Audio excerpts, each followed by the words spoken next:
सध्या आपण आहोत वसंतराव नाईक मराठवाडा कृषी विद्यापीठ परिसरात आणि आपल्यासोबत आहेत हवामान अभ्यासक पंजाबराव डग साहेब.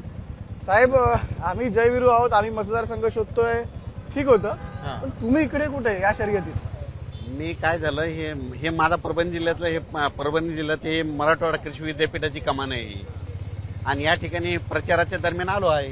साहेब, कसं असतं, आता हवामानाचं ठीक आहे, पण आता इलेक्शन लढवणं तसं सोपं नसतं. म्हणजे मनी पॉवर असते, मसल पॉवर असते.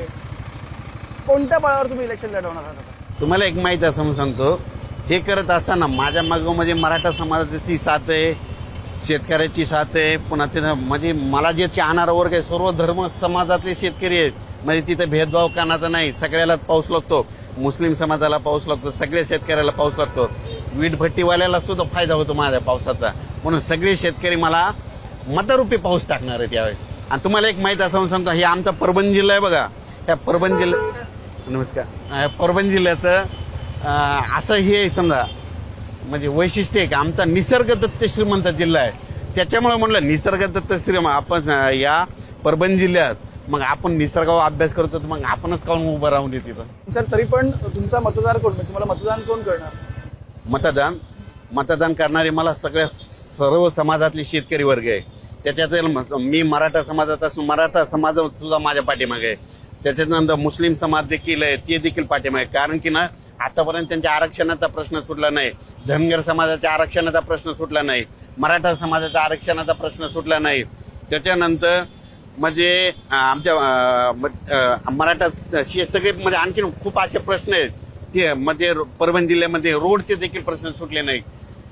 म्हणजे असे खूप असे अनंत प्रश्न आहेत.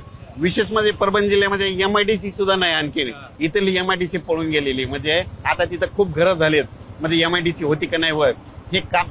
म्हणजे हे तुमचे सगळे मतदार आहेत असं म्हणायचं? हो हो. अच्छा, व्हॉट्सअपला ग्रुप किती आहेत तुमचे? माझ्या व्हॉट्सअपला 1250 ग्रुप. 1250 मध्ये परभणीतले किती आहेत? परभणी जिल्ह्यातले जवळपास 150 ग्रुप आहेत आणि एक ग्रुपमध्ये 1000 शेतकरी आहेत. म्हणजे हे सगळे जण तुमचे मतदारच आहे माझं. म्हणजे हे आधीपासूनच प्लॅनिंग होते? हो, आधीपासूनच. हो, आणि हे सगळं म्हणजे ठरलेलं आहे. तुम्हाला एक सांगतो, मला मतदार करणारे कोण कोण आहे तुम्हाला सांगतो. मी पाऊस पडल्यामुळं वीट भट्ट्यावाल्याचं नुकसान वाटतं, ते मला मतदान करणार, त्यांचं पोटीचं नुकसान होतं. शेतकरी मला मतदान करणार, त्यांचं नुकसान होतं. काय नसते फुल्ली तर मारायचे, मी काय त्यांना 1 रुपया म्हणजे पैसे खूप मागत नव्हतो, असं माझी परिस्थिती आहे. आणि यावेळेस मी असं आवाहन केलंय शेतकऱ्यांना, मला जर मतदान करायचं तर फक्त माझ्या खात्यावर 1 रुपया टाका, म्हणजे तुम्ही माझे पक्के झाले म्हणून अशी परिस्थिती केली. परभणी लोकसभा मतदारसंघाचा जर अभ्यास करायचा झाला तर जवळपास 21 लाख मतदार आहेत. हो. आता या मतदारांपर्यंत तुम्ही कसं पोहोचणार आहात? काय आहे तुमचा प्लॅन? काय मास्टर प्लॅन? पहिली गोष्ट सांगतो, मी तर माझ्या मीडिया मार्फत पर्यंत आहे. माझं स्वतःचं युट्यूब चॅनल आहे, व्हॉट्सअपचे ग्रुप आहेत, 1200 ग्रुप आहेत माझे व्हॉट्सअपचे. मी अंदाजामध्ये सांगितलं, मी खासदारकीला उभा राहिलो, शेतकऱ्यांना माझ्या मताचा पाऊस पडायला झालं, घरा म्हणजे लहान मुलासकट माझे जाऊ शकतो. त्याच्यानंतर मी ज्या पक्षातून उभा राहिलो ते वंचित आघाडीचे कार्यकर्ते इतके म्हणजे हे तर एकजूट एकनिष्ठा म्हणजे निष्ठावंत कार्यकर्ते. मुद्दाम आधार कशामुळे घेतला त्यांचा? निष्ठा. आधीच ठरवलं होतं तिकीट मागायचं तर वंचित आघाडीकडूनच घ्यायचं, म्हणजे असं ठरवलं, कारण की निष्ठावंत कार्यकर्ते म्हणून. ऑलरेडी कोणाला तरी तिकीट दिलं होतं, सगळं झालं होतं. आता जे तिकीट दिलं होतं ना तुम्हाला, ती एक सांगतो. पण सांगा, एका भेटीत सगळं डन झालं का तुमचं? नाही, या 2 भेटी घेतल्या. आणि जे तिकीट दिलं होतं ना तुम्हाला सांगतो, ते संस्थेचे अधिकारी. आणि मी कोण आहे? माझ्या नावानं खरं तुम्हाला सांगतो, वाटल्यास तुम्ही माझा गट नंबर 26 आहे, 4 एकर जमीन आहे बरं का. आणि मग त्यांनी विचार केला, मी म्हणलं साहेब म्हणलं मला जमीन नाही, काय नाही, वाटल्यास आपलं बघा म्हणलो, मग सगळे म्हणजे शेती होते, म्हणून मला त्यांनी तिकीट देण्याचा निर्धार केला. माझ्या मग मताचा पाऊस आहे, मताचा शेतकऱ्याच्या सगळ्या धर्मासमभावाच्या लोकांचा पाऊस आहे. असाही अपप्रचार केला जातो तुमचा की तुमची उमेदवारी जी आहे ती मतांचं विभाजन करण्यासाठी दिलेली आहे, मतं फोडण्यासाठी दिलेली आहे. नाही, हे चूक आहे. तुम्हाला एक सांगतो, मताची विभागणी नाही, उलट मी इव्हिनिंगचा उमेदवार आहे. तुम्हाला एक सांगतो, जे मनीत असेल ते सध्या 3 नंबरला जाते. Not possible. अहो, पण समोर पण मोठं तगडं आव्हान आहे. म्हणजे जानकर असतील, ठाकरे गट जानकर आहे तर ते बाहेरच येत ना.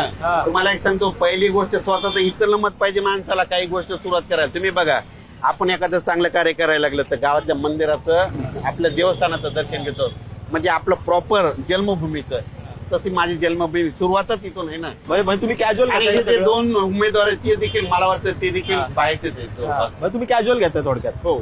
काय बोलता, कॅज्युअल घेताय?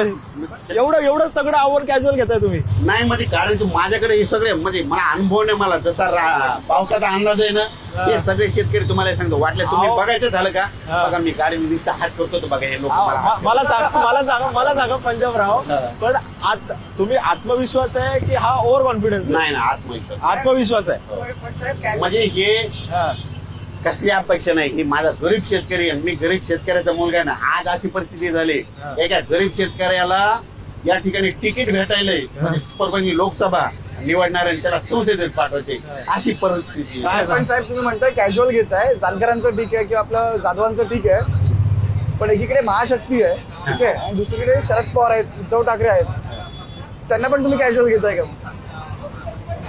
नाही म्हणजे कसं आहे माहितीये दोन्ही पण माझ्या दृष्टीनं तर कसं आहे माहितीये का मला इथं सगळं समाजाचा साथ सर्व शेतकरी समाजाचा साथ आहे. अच्छा, तुम्हाला महाशक्तीची वगैरे कारण की त्यांचे पण बघा तुम्ही म्हणाल व्हॉट्सअप ग्रुप्स वगैरे आहेत, महाशक्तीचे पण असतील, महाविकास आघाडीचे पण असतील आणि परत दोन मोठे चेहरे आहेत, शरद पवार आहेत तिकडे, उद्धव ठाकरे आहेत. थोडी तरी तुम्हाला यावेळेस तुम्हाला एक सांगतो ते सगळ्यात महत्वाचा पॉईंट सांगतो. तिथं काय झालं आतापर्यंत तुम्ही राजकारणात बघा कोणी येईल आणि लगेच बदलून चाललंय आणि हे प्रस्थापित राजघराणेशाही सगळे जे लोक उभा राहिलेत का ते राजघराणे म्हणजे गादी. आता परिस्थिती तशी लोकांना चेंज करायचंय, त्यांना करायचंय एकदा म्हणजे शेतकऱ्याच्या मुलाला संसदेत पाठवायचंय. त्याच्यामुळे आता बदलायला चालू आहे. तुम्हाला सांगतो कोणी जरी निवडून आलं लगेच दुसऱ्या पक्षात चालले, स्वार्थी झाले सगळे. म्हणजे शेतकऱ्याचा काही संबंध नाही, शेतकरी मोरोका राहू. तुम्हाला सांगतो सोयाबीनचे पैसे भेटले नाही काही नाही काय. पंजाबराव आतापर्यंत तुम्ही हवामानाचा अंदाज देत आला, शेतकऱ्यांसाठी पावसाचा अंदाज देत आला, पण आताच्या लोकसभा निवडणुकीसाठी पंजाबराव डकांचा निवडणुकीचा अंदाज काय आहे? पंजाबराव माझ्यासाठी ह्या निवडणुकीमध्ये सर्व शेतकरी समाज, सगळे मराठा समाज, मुस्लिम समाज, धनगर समाज, कोळी समाज, वडर समाज, वंजारी समाज, संपूर्ण समाज मताचा पाऊस टाकणार आहेत माझ्यावर. Sir thank you so much. तुम्ही ऑलरेडी आता मला सांगितलं की तुम्ही दुसरा मतदारसंघ बघा म्हणून इकडून आम्ही लढवूच नाही, तर मी जातो. तुम्हाला हे मतदारसंघ ना तुम्ही बाहेरचे आहेत, बाहेरच्याला इथं तुमची एक आणखीन एक सांगतो, तुम्ही तुमची तलवार आता मॅन करून टाका.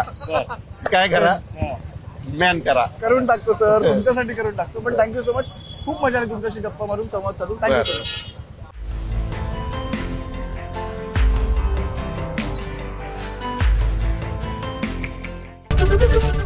एबीपी माझा, उघडा डोळे बघा नीट.